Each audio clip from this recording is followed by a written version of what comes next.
Welcome to the 2025 Dialogue, a masterclass series by the HR Association of India. I am Neha Jignani, and today we are addressing a topic that's more relevant than ever: 5 silent signs of burnout that are hindering your career growth. To help us unpack this powerful subject, we are joined by someone who has made it her mission to help leaders find success without sacrificing their well being. Welcoming Mallika Rao. She's a high performance leadership coach, a mindfulness mentor, and energy psychology expert. Malika has coached over 620 leaders across IT, consulting, sales, and entrepreneurship. Her unique method blends neuroscience, mindfulness, and spiritual psychology to help leaders double productivity, reclaim their energy, and lead with clarity without burnout. Today's session will shine light on the invisible signs of burnout that often go unnoticed, but can silently stall your career. Malika, thank you so much for joining. It's a pleasure having you. My pleasure. Thank you so much for the warm welcome. I appreciate it. Wonderful. And I'm excited to be here. Let's get started. Absolutely, Malika. Thank you so much. So, to begin with, my first question is what are some of the silent or rather subtle indicators of burnout that professionals often overlook? Hmm. So, first of all, it's important to understand what burnout is in the first place. So, a lot of times people misunderstand burnout as when you work hard, you burn out. Well, that's not entirely true. It's actually a part of the truth. Burnout is when you're physically, mentally, and emotionally exhausted. Yeah. And that doesn't come just from working very hard. If you look back in your life, there might have been some phase in life or something that you have worked really, really hard for. And if you were loving what you do, maybe you did not experience that kind of exhaustion. So you have done it willingly, and it still felt fulfilling. Burnout happens when you are chasing certain goals or deadlines that are not entirely aligned with you. That means you're not mentally and emotionally aligned with that goal. So then what happens is whatever you do feels like a uphill climb, that you're doing a lot. And that's when you do do it for a very long period of time without resting and proper rejuvenation, burnout sets in. And that's a very, very, very difficult phase to be in, because it takes about 3 months, 2, 3 years for somebody to recover from burnout completely. I have gone through it, so I know it firsthand how it actually feels. Um, it's important to have a conversation around it because culturally also, we do not, it's only now that we have started speaking about mental health and stress resilience. But even today, I think not enough conversations are happening around this to protect your mental and emotional health and prevent burnout, actually. So, burnout, bottom line, is when you're physically, mentally, and emotionally exhausted. It's like bone tired. Your soul is also tired. It's that kind of a feeling. And to your question, what are the subtle signs?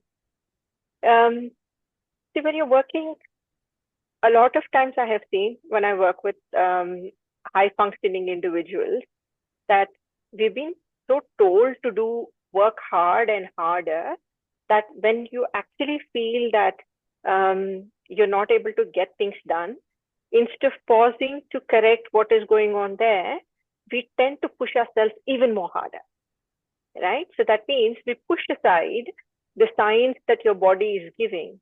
Now, one sign is when you are having challenges with your sleep. That means you're not able to fall asleep fast, or you wake up in the night and you're unable to go back to bed, or when you wake up in the morning exhausted. That means you don't feel relaxed. You're still tired. That's one. And the second sign is have you ever heard people say, आज तो सांस लेने की भी फुर्सत नहीं थी. I did not have time to breathe today. And sometimes when leaders, and I have seen this a lot, when people say that, there is a hint of pride in it, that they've done something amazing and they're doing something busy. And if you hear yourself saying this more often, and if it is true that you do not have enough time to catch a breath or take that break. I once had a client who said she did not have time to take a loo break because there's so many back-to-back meetings. Yeah. Or you do not have time to have a glass of water or have your meals on time. These are all signs that you're pushing yourself too much, too hard. Sure. Another one is when you wake up in the morning and you're not looking forward to the day. That means you wake up, your mornings are filled with anxiety about what is going to happen, and you're already living ahead of yourself. That means you're brushing your teeth and you're wondering, is the breakfast is ready? And when you're sitting at the breakfast, you're already worried about the traffic on the road. And when you're on road, you're already thinking about 3 p.m. presentation that you have to do, or that not so nice colleague of yours who might steal your credit. You know, those kind of constant thoughts. When you're living ahead of yourself and constantly thinking about the future, and there is that sense of urgency all the time, that's a sign that you need to slow down. It's not a sign that you need to start even more. That's the third. And the fourth sign, I would say, would be irritability, that you're snapping very fast. Given any scenario, you automatically jump to negative conclusions. You would know, you may not say it to everybody, but you know in your head that given a situation, what is the first thought that's crossing your mind? Are you thinking negatively as if everybody and everything is against you, or you actually feel little relaxed? Just when you're thinking on the negative loop, when you feel everybody and even the universe is against you, then which means that your nervous system automatically is in a survival mode. And when you're in survival mode, it means that there is stress, overwhelm, and anxiety.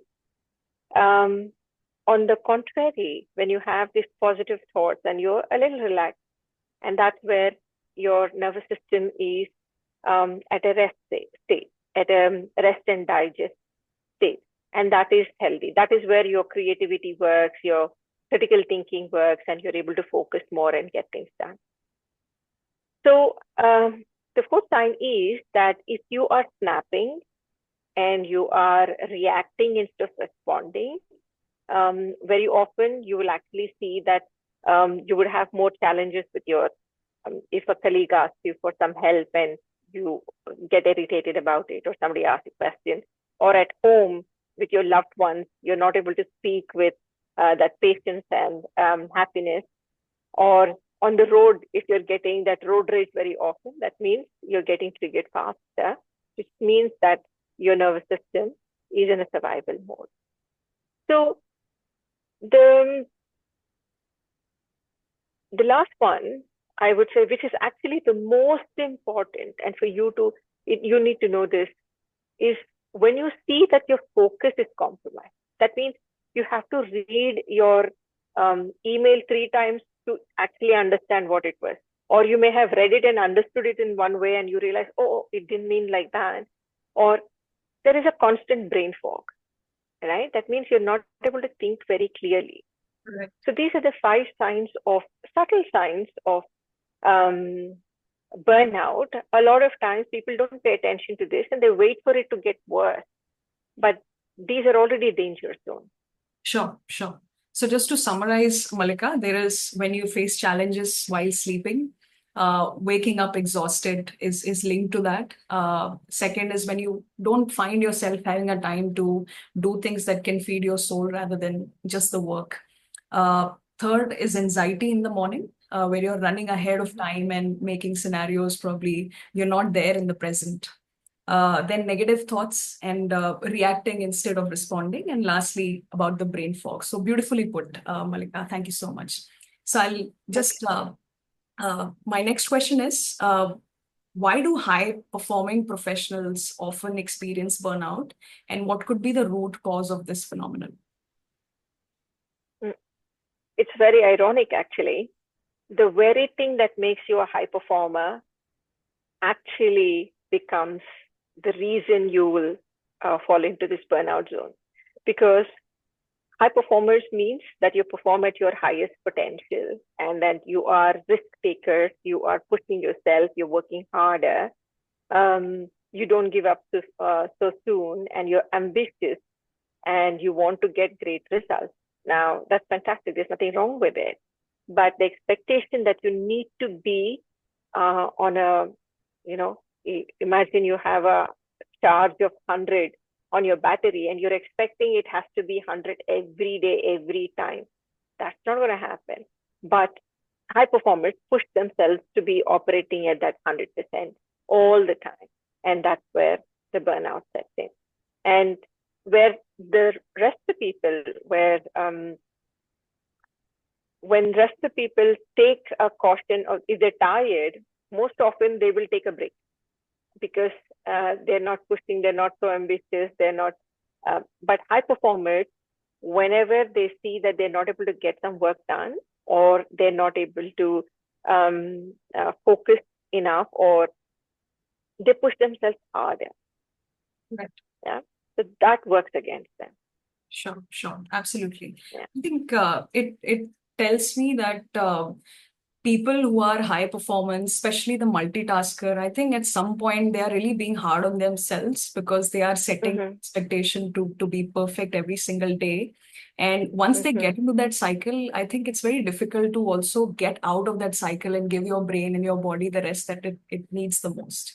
So thank you so much for Yeah. that input, Mallika. See, at some point, it is understandable, this confusion, right? The confusion that, am I not pushing myself enough to perform? Or they might reframe that saying that, oh, I am falling behind, or I'm becoming lazy, or I'm not doing my 100%. So these are the things that goes in their mind. Right. And that reframe works against them. Yes, absolutely. Absolutely.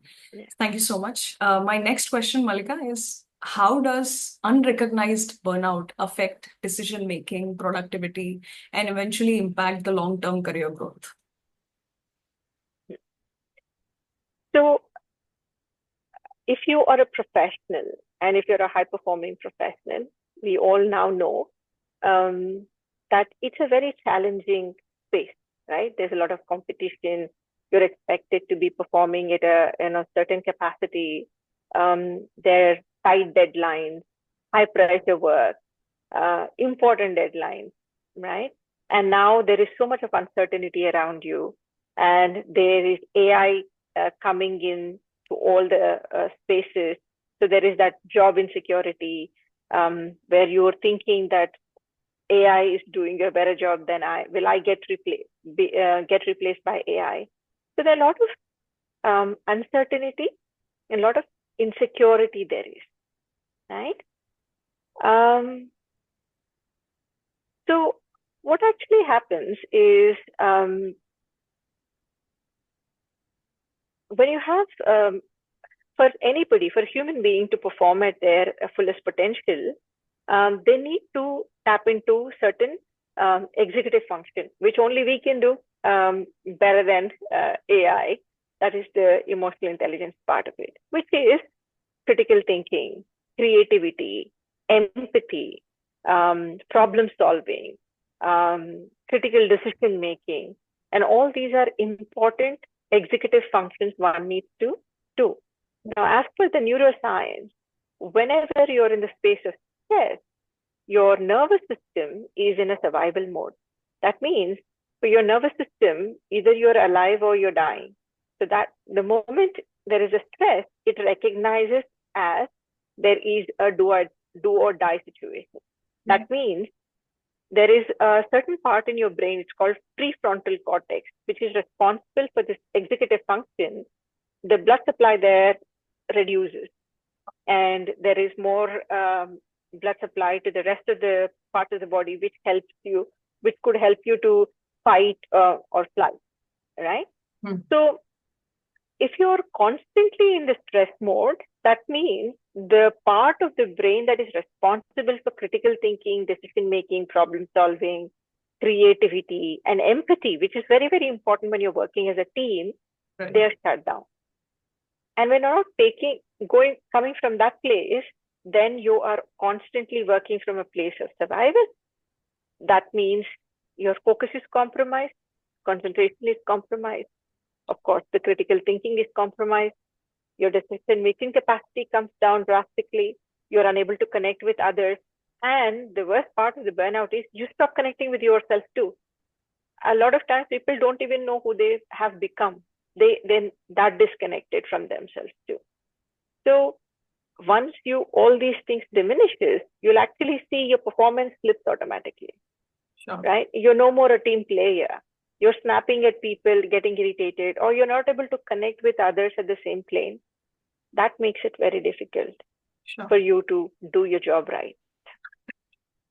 Sure, Mallika. Thank you so much. Truly highlights that burnout can not only affect your present, but it can shape the trajectory of your future career as well. So thank you so much. Absolutely. My next question, Mallika, is what immediate steps can individual take to recognize early signs of burnout and to prevent its escalation? Um, I wish there are more conversations around this and where people are okay to have this conversation and not worry that they will be judged that they have mental health problems. I once worked with a professional, um, a corporate professional who was worried that if her HR comes to know that she's having these burnout challenges, they might brand her as a mental health issue or something, and it might affect her. And she's a senior leader, huh? So that it might affect her career or growth. So we need to normalize this. We need to destigmatize these conversations because we are human and these things are bound to happen and they will happen. Um, in fact, the world statistics says that 1 out of 5 people, they go through burnout or close to burnout at least once in their lifetime. So it is more common than you would like to believe. So first of all, more conversations about it and getting a little more sensitive about these mental health issues. The second is I would recommend, in fact, I have created one assessment. I could share it with you. You can share the link when you air this episode. It will help the participants to understand where they stand on their high performance well-being wise, and to understand their level of burnout or they're anywhere close to burnout. I hope not. Um, Now, the third part is make self-care a necessity. It's not a luxury. It is something that you and I, we all have to. Like you take a bath every day, right? You brush your teeth every day. It is part of your physical hygiene. The same way, you need to start building certain rituals which are part of your mental and emotional hygiene. And if you can have these practices on a daily basis, it will help you to prevent. For example, my favorite would be one is journaling. Spend some time, about 5 or 10 minutes, to understand, write down what's going on in your mind. That's beautiful. If you could do gratitude journaling also, that will take care of your positivity. Um, you could also meditate. Spend a few minutes. As per scientists now, they say if you spend 17 minutes meditating every day, that's enough. It takes care of your mind. It takes that little. Go out for walk and spend more time in the nature. I know a lot of professionals who are at home in the four walls all the time, either at home and then they get into their car, go to office, and again spend all day there. And God knows when they come out when the sun is already down. Then again they come in the car and land at home, so they hardly see the sunlight. So get into the habit of having some work-life harmony so that you can spend some time in the nature. Fantastic. So to summarize, Mallika, we should normalize firstly to talk about these things about your mental health. Second Yeah. is we have to prioritize our self-care. Then there is meditation, then there is work-life harmony. So I think these small changes will eventually have a big impact on every human being's life. So thank you so much. Yeah. So My pleasure. And it's, if I may ask, stop saying I'm always busy, I don't have time as a badge of honor.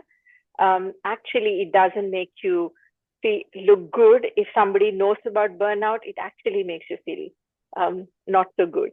If a manager hears this from their team very often, then it's a red flag already for the manager. They need to sit them down and have a conversation.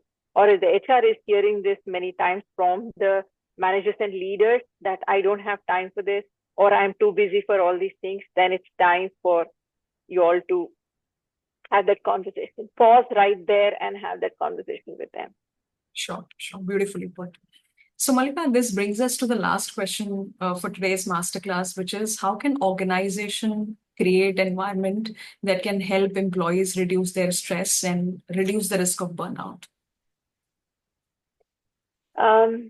Actually, a lot is being done right now. I appreciate it. When compared to 10 years back, there are more conversations now, and organizations want to talk about it.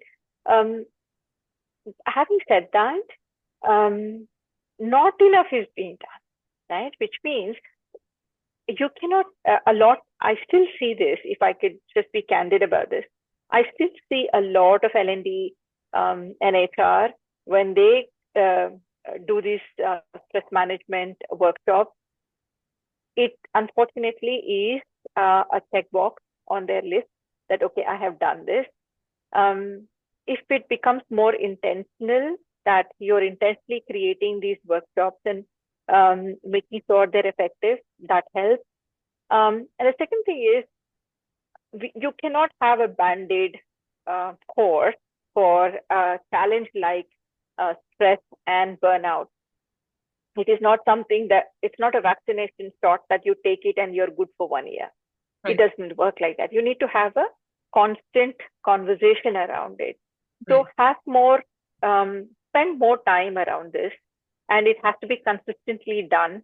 And regular conversations must be had around it.